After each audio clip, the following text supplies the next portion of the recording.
Nama Israel lebih dari 40 kali disebut dalam Al-Quran, sedangkan nama Palestina tidak ada satupun disebutkan. Pertanyaannya, mengapa umat Islam lebih membela Palestina daripada Israel? Untuk pembahasan selengkapnya, saksikanlah video ini sampai selesai dan temukan jawabannya.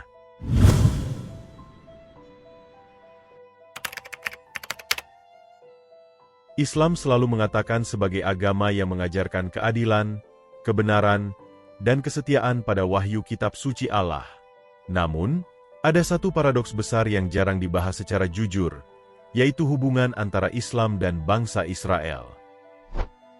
Hari ini, hampir semua umat Muslim di seluruh dunia lebih condong mendukung Palestina. Bendera Palestina dikibarkan di masjid. Doa untuk kemenangan Palestina disuarakan di setiap doa Jumat. Namun ada satu fakta yang mengejutkan yang jarang disentuh, bahwa nama Israel disebut lebih dari 40 kali dalam Al-Quran. Di sana disebutkan bahwa Allah berbicara kepada Bani Israel, Allah memperingatkan Bani Israel, dan Allah memberkati Bani Israel dengan wahyu, hukum, dan kenabian. Sebaliknya, nama Palestina tidak pernah muncul satu kali pun dalam Al-Quran.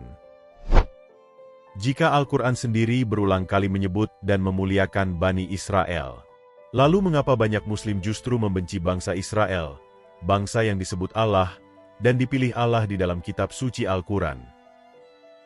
Pertanyaannya adalah, apakah mungkin ada pergeseran dari iman menjadi politik? Apakah dukungan umat Islam terhadap Palestina lahir dari wahyu kitab suci Allah?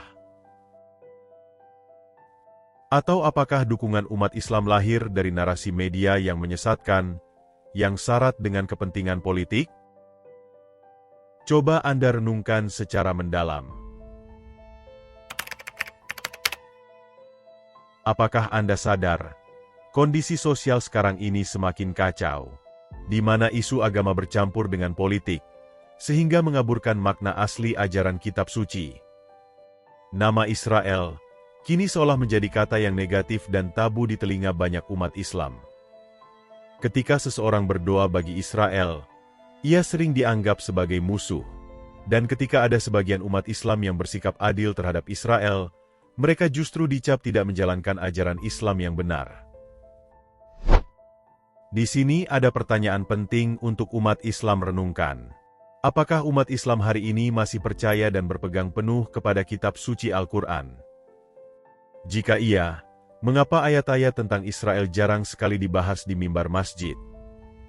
Mungkinkah Islam sudah terlalu mendalam berpartisipasi dalam konteks politik Israel dan Palestina, sehingga membuat umat Islam menjadi takut membedah kebenaran teks kitab suci Al-Quran secara jujur mengenai bangsa Israel?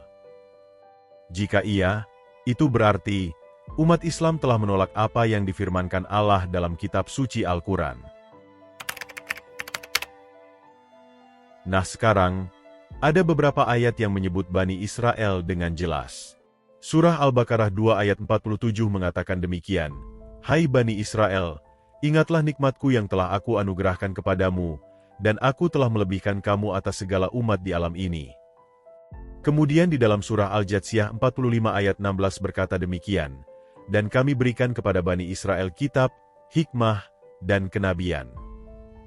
Al-Quran menegaskan bahwa wahyu, nabi, dan hukum Allah diturunkan melalui bangsa Israel.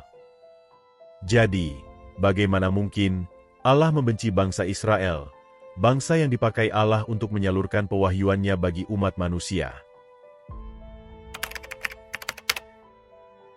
Mungkin sudah saatnya umat Islam berhenti melihat Israel dari kacamata politik dan propaganda media, dan mulai melihatnya melalui kacamata iman dan sejarah wahyu kitab suci.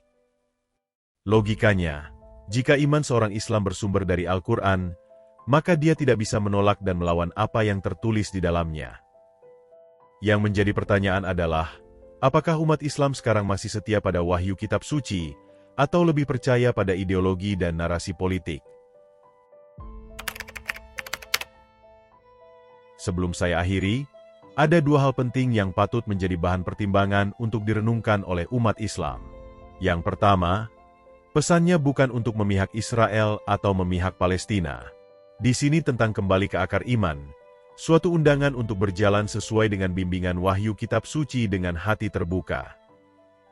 Yang kedua, suatu undangan untuk menguji setiap keyakinan. Apakah keyakinan itu lahir dari Allah, atau hanya dari opini dunia? Karena iman yang sejati bukan tentang siapa yang kita bela, tapi siapa yang kita taati. Jika kamu setuju atau tidak setuju dengan konten ini, tinggalkan pendapatmu di kolom komentar.